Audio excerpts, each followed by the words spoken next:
inutile de connaître le vrai Dieu sans le Christ. Aujourd'hui, je vais citer un texte dans Psaume 34, Psaume 37, verset 4, qui dit ceci. « Et prends ton plaisir en l'Éternel, il t'accordera les demandes de ton cœur. » Prends plaisir. Le plaisir est inhérent à la nature humaine. Mais le plaisir avait été perverti. Et le plaisir est fait que l'homme en devient l'esclave du plaisir. Parce que c'est le corps qui lui dicte. Et le corps devient un tyran. Mais de quel plaisir il s'agit?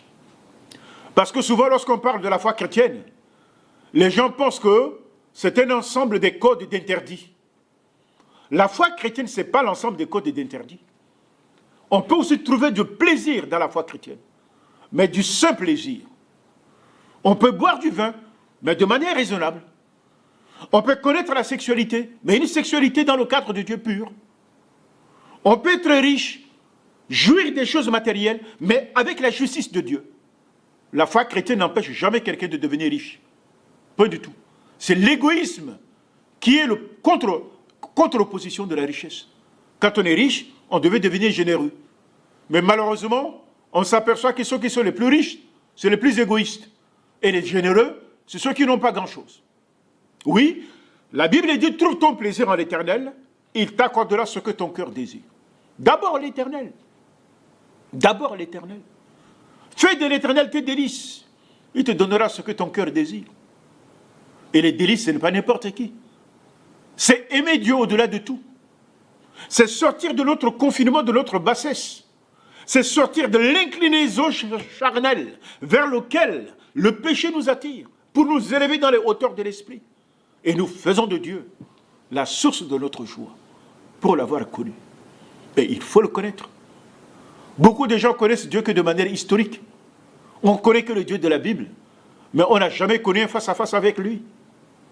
Avez-vous vu Abraham?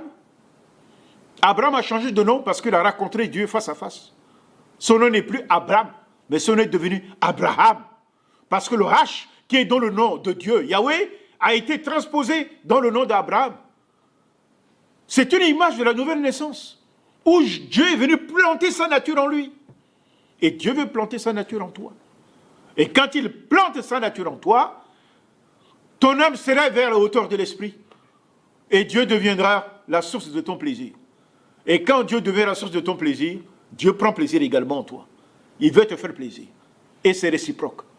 Voilà la pensée du Seigneur. C'est une douceur. Une douceur de Dieu qui pénètre l'âme, l'âme tout entière. On lui donnait des aspirations que le Seigneur seul peut sûrement satisfaire. Notre joie n'est-elle pas de penser que nos désirs peuvent être moulés sur les désirs de Christ? C'est ça la vie chrétienne. Avoir les sentiments de Christ, avoir les désirs de Christ, avoir les préoccupations de Christ. Puisque Dieu nous a créés à son image, à sa ressemblance, il a dit à Adam et Ève, voilà, je te donne tout, gouverne le jardin, avec les 5 verbes de veiller dessus. Dieu continue à travailler avec nous. Il veut s'associer avec nous. Il veut que nous partagions les plaisirs ensemble. Pourquoi t'éloignes-tu de Dieu? Et pourquoi toi qui dis connaître Dieu, tu ne le connais pas comme il faut? Alors apprends à connaître Dieu réellement.